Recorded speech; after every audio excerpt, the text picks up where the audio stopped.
Hello viewers, welcome back to Mahi's Green Bites YouTube channel. Hello dear viewers, ಇವತ್ತಿನ ಈ ಒಂದು ವಿಡಿಯೋದಲ್ಲಿ ನಾನು ಒಂದು ರಿಫ್ರೆಶಿಂಗ್ ಪೈನಾಪಲ್ ಜ್ಯೂಸ್ನ ಮನೆಯಲ್ಲೇ ಹೇಗೆ ರೆಡಿ ಮಾಡ್ಕೋಬಹುದು ಅಂತ ತೋರಿಸ್ತಾ ಹೋಗ್ತಾ ಇದ್ದೀನಿ.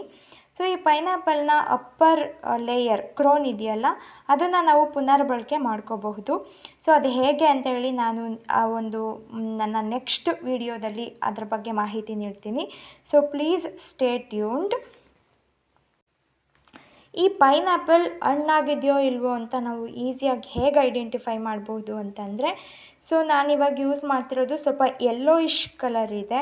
ಸೊ ತುಂಬ ಯೆಲ್ಲೋಯಿಶ್ ಕಲರ್ ಇದೆ ಅಂದರೆ ಆ ಹಣ್ಣು ಕಂಪ್ಲೀಟಾಗಿ ಹಣ್ಣಾಗಿದೆ ಅಂತ.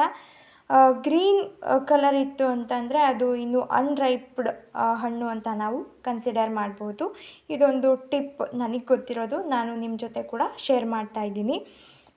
ಎರಡೂ ಸೈಡು ಕೂಡ ಹಣ್ಣನ್ನು ಕಟ್ ಮಾಡಾದಮೇಲೆ ಅದರ ಕಂಪ್ಲೀಟ್ ಔಟರ್ ಲೇಯರ್ನ ನಾವು ನೀಟಾಗಿ ರಿಮೂವ್ ಮಾಡ್ತಾ ಹೋಗಬೇಕು. ಬಿಕಾಸ್ ಅದರಲ್ಲಿ ಮುಳ್ಳು ಅಥವಾ ಥಾರ್ನ್ ಥರದ್ದು ಇರೋದ್ರಿಂದ ಸಮ್ಟೈಮ್ಸ್ ಅದರಿಂದ ಅಫೆಕ್ಟ್ ಕೂಡ ಆಗಬಹುದು.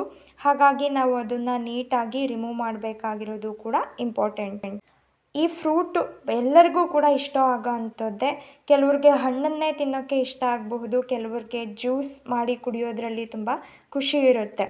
ನಿಮಗೆ ಗೊತ್ತಿರೋ ಹಾಗೆ ಈ ಬೇಸಿಗೆ ಎಷ್ಟು ಇಂಟೆನ್ಸ್ ಹೀಟ್ ಇದೆ, ಹಾಗಾಗಿ ನಮ್ಮ ದೇಹನ ನಾವು ಹೈಡ್ರೇಟ್ ಆಗಿ ಇಟ್ಕೋಬೇಕಾಗಿರೋದು ಕೂಡ ತುಂಬ ಇಂಪಾರ್ಟೆಂಟು. ಯಾವುದೇ ಕಾರಣಕ್ಕೂ ಬಾಡಿ ಡಿಹೈಡ್ರೇಟ್ ಆಗದೆ ಈ ರೀತಿ ನೋಡ್ಕೊಳ್ಳೋದಕ್ಕೆ ನಾವು ಪ್ರಯತ್ನಿಸಬೇಕು. ಸೊ ಹಾಗಾಗಿ ಮನೆಯಲ್ಲೇ ಈ ಥರದ್ದು ಒಂದು ಹೆಲ್ದಿ ಡ್ರಿಂಕ್ನ ನಾವು ಪ್ರಿಪೇರ್ ಮಾಡಿ ಕುಡಿಯೋದ್ರಿಂದ ನಮ್ಮ ಬಾಡಿ ಹೈಡ್ರೇಟ್ ಆಗಿ ಇದ್ದು ನಮ್ಮ ದೇಹ ಸುಸ್ಥಿತಿನಲ್ಲಿ ಇರೋದಕ್ಕೆ ಹೆಲ್ಪ್ ಮಾಡುತ್ತೆ. ಔಟರ್ ಲೇಯರ್ ಎಲ್ಲದನ್ನು ಕೂಡ ತೆಗೆದಾದ್ಮೇಲೆ ಈ ಒಂದು ಹಣ್ಣನ್ನು ಚಿಕ್ಕ ಚಿಕ್ಕ ಸ್ಲೈಸ್ಗಳಾಗಿ ಕಟ್ ಮಾಡ್ಕೋಬೇಕು. ನಾನಿಲ್ಲಿ ಸ್ವಲ್ಪ ದೊಡ್ಡದಾಗೆ ಕಟ್ ಮಾಡಿದ್ದೀನಿ. ಚಿಕ್ಕದಾಗಿ ನಾವು ಸ್ಲೈಸ್ನ ಕಟ್ ಮಾಡಿಕೊಂಡ್ರೆ ಜ್ಯೂಸ್ ಜಾರಲ್ಲಿ ಅದು ಚೆನ್ನಾಗಿ ಬ್ಲೆಂಡ್ ಆಗೋದಕ್ಕೆ ಕೂಡ ಹೆಲ್ಪ್ ಆಗುತ್ತೆ. ಸೊ ನಾನೀಗ ಎಲ್ಲ ಹಣ್ಣನ್ನು ಕೂಡ ಮಿಕ್ಸರ್ ಜಾರಲ್ಲಿ ಟ್ರಾನ್ಸ್ಫರ್ ಮಾಡ್ಕೊಂಡಿದ್ದೀನಿ. ಸೊ ಅದಕ್ಕೆ ನಾನು 1 ಗ್ಲಾಸ್ ನೀರನ್ನು ಕೂಡ ಆ್ಯಡ್ ಮಾಡ್ತಾ ಇದ್ದೀನಿ. ಸೊ ನೀವು ನಾರ್ಮಲ್ ವಾಟರ್ ಆದರೂ ಯೂಸ್ ಮಾಡಬಹುದು ಅಥವಾ ಐಸ್ ವಾಟರ್ ಬೇಕಾದರೂ ಯೂಸ್ ಮಾಡಬಹುದು. ಮನೆಯಲ್ಲಿರುವಂತಹ ಮಕ್ಕಳಾಗಿರ್ಬೋದು ಅಥವಾ ರಿಲೇಟಿವ್ಸ್ ಯಾರಾದರೂ ಬಂದರೆ ಅಥವಾ ನಾವು ನಮ್ಮ ವೈಯಕ್ತಿಕವಾಗಿ ನಮಗಾಗಿಯೂ ಕೂಡ ಈ ಒಂದು ಜ್ಯೂಸನ್ನ ಇನ್ಸ್ಟಂಟಾಗಿ ರೆಡಿ ಮಾಡ್ಕೋಬಹುದು. ಸೊ ಈಗ ಈ ಒಂದು ಜ್ಯೂಸ್ ನೀಟಾಗಿ ಬ್ಲೆಂಡ್ ಆಗಿದೆ, ನೀವು ನೋಡ್ತಾ ಇರಬಹುದು. ಸೊ ಅದು ಒಂದು ಸ್ಟ್ರೈನರ್ ತಗೊಂಡು ನಾವು ಡೈರೆಕ್ಟಾಗಿ ಗ್ಲಾಸ್ಗೆ ಸ್ಟ್ರೈನ್ ಮಾಡ್ಕೋಬಹುದು.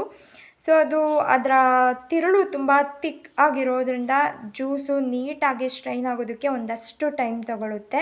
ಸೊ ನಾವು ಅದನ್ನು ಒಂದು ಸ್ಪೂನ್ ಯೂಸ್ ಮಾಡಿ ನೀಟಾಗಿ ತಿರುಗಿಸ್ತಾ ಹೋಯಿತು ಅಂತಂದರೆ ಜ್ಯೂಸು ಗ್ಲಾಸಲ್ಲಿ ಬರ್ತಾ ಹೋಗುತ್ತೆ. ಸೊ ನೋಡ್ತಾ ಇರ್ಬೋದು, ಇವಾಗ ನಾನು ಸರ್ವ್ ಮಾಡ್ತಾಯಿದ್ದೀನಿ ಗ್ಲಾಸ್ಗೆ. ಸೊ ನೀವು ಕೂಡ ಈ ಒಂದು ಜ್ಯೂಸ್ ರೆಸಿಪಿನ ನಿಮ್ಮ ಮನೆಯಲ್ಲಿ ಟ್ರೈ ಮಾಡಬಹುದು. ಜ್ಯೂಸ್ ಆಲ್ಮೋಸ್ಟ್ ರೆಡಿಯಾಗಿದೆ. ಸೊ ಇದೊಂದು ಹೆಲ್ತಿ ಡ್ರಿಂಕ್ ಅಂತಲೇ ಹೇಳಬಹುದು. So please try it at your home. So ನಾನು ಆಲ್ರೆಡಿ ನಿಮಗೆ ತೋರಿಸ್ತಿರೋ ಹಾಗೆ ಜ್ಯೂಸ್ ರೆಡಿ ಇದೆ. ಡಿಯರ್ ವ್ಯೂವರ್ಸ್, ನಿಮಗೆ ಈ ವಿಡಿಯೋ ಇಷ್ಟ ಆಗಿದ್ದರೆ ಲೈಕ್, ಶೇರ್, ಸಬ್ಸ್ಕ್ರೈಬ್ ಮಾಡ್ಕೊಳ್ಳಿ ಮತ್ತು ಬೆಲ್ ಐಕಾನ್ ಕ್ಲಿಕ್ ಮಾಡೋದ್ರ ಮೂಲಕ ನೋಟಿಫೈ ಆಗಿರಿ. Thank you so much.